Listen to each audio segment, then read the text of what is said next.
Golf Central on YouTube. Brought to you by the Chrome Soft Golf Ball from Callaway. Hi there, I'm Todd Lewis, and championship hardware handed out on Sunday, including one going to Phil Mickelson, who wins for the third time on the PGA Tour Champions in just his fourth start on that tour. He takes the Constellation Furyk and Friends with a final round 68 to hold off Miguel Angel Jimenez, and he joins this prestigious list of players who have won on both the PGA Tour and the PGA Tour Champions in the same year. Raymond Floyd, the first to do that in 1992. So Mickelson gets the victory, and he wins a tournament that is hosted by one of his good friends, Jim Furyk. Here's what the champion had to say.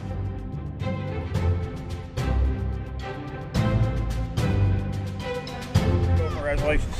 Thank you. Miguel would not go away, would he? No, he played great. He was relentless, wasn't he? He was, and he played some really good golf. And when he made a great up and down on 13, and that shot on 14 was really impressive. At par 3, that's a hard pin.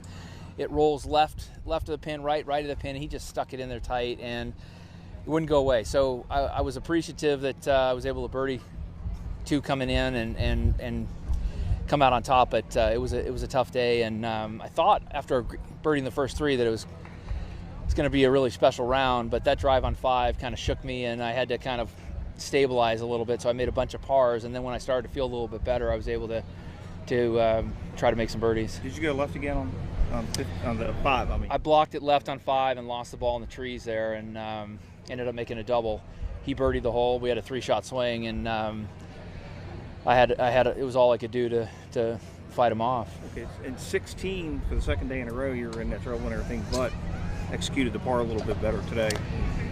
Yeah, I'm working on a shot to just hit that little stock cut. My provisional ball was actually exactly what I was trying to do, just a stock cut driver in the fairway, and I missed it left, and it just that's been kind of the issue that I've had. So I've got some work to do on that, and I thought that there were a number of times throughout the 3 rounds where I was a little bit, I didn't quite drive it the way I wanted to, but there was also a lot of areas that I've seen a lot of improvement in my game, especially putting. Like I thought I putted really well, and so I see some encouraging signs. I see some improvement, and I also see some areas I need to work on, and I'm looking forward to the challenge of doing that. With 6 majors and a Players and World Golf Championships and winning Ryder Cup teams, and things like that. I mean, there are victories and there are victories, but where do you think you look back on this one? And maybe it's a little bit better victory because of who's running the tournament, Jim and Tabitha's. I think you're right. I think to be able to win a tournament that Jim and Tabitha have started, and the way I look up to them and respect them, and the hard work they put into making this tournament unique and special is it's fun for me to come out on top. And I really enjoy this golf course too. I think that it's a spectacular, fun golf course to play, and it has a lot of the character of the course are the challenges, the subtleties on the greens, and the little nuances of the bunkering, and it's just really well done. Is it something you might like to do? Like Stricker has one, Furyk has one. Would you like to get into that? I'm not sure. I think that seeing how much work it has taken the Furyks to have it run so smoothly, it's a little bit of a deterrent, to be honest. It's endless. I mean, it's been months and months of hard work, and seeing how much effort they put into it, it's not going to be easy to do that. But what's your plans for the Schwab Cup playoffs, and do you want to get to the Phoenix Country Club and play that event? So I do. I enjoy playing golf in Phoenix, and I haven't played there in a couple of years, and I'm looking forward to playing there. So I'm going to play there. I'm going to play Richmond, the one that I won last year in Richmond, Dominion. Mm-hmm. And I'm debating on the one before Schwab, but we'll see. I'm having fun playing in these. I don't feel like there are tournaments on the regular tour that are really exciting me to get out and play, and so it's fun for me to get out here and work on a few things that I'm trying to improve on, and see, and play with guys that I know. Like, I know all these guys here. It's we had that rain delay. I go in the locker room and everybody in there I know, whereas on the regular tour there's so many new, young, fresh players. I just I don't know who 2/3 of them are. By the way, I looked it up. You've never played Miguel in Ryder Cup singles. However, at a certain point, do you enjoy when a stroke play tournament comes down to maybe a match play situation on the back nine? Do you enjoy that? I do enjoy it. It certainly wasn't match play, given that we had a 3-shot swing in one hole, and I have the ability to make a big number pretty quick. So I never want to discount my ability to make an 8.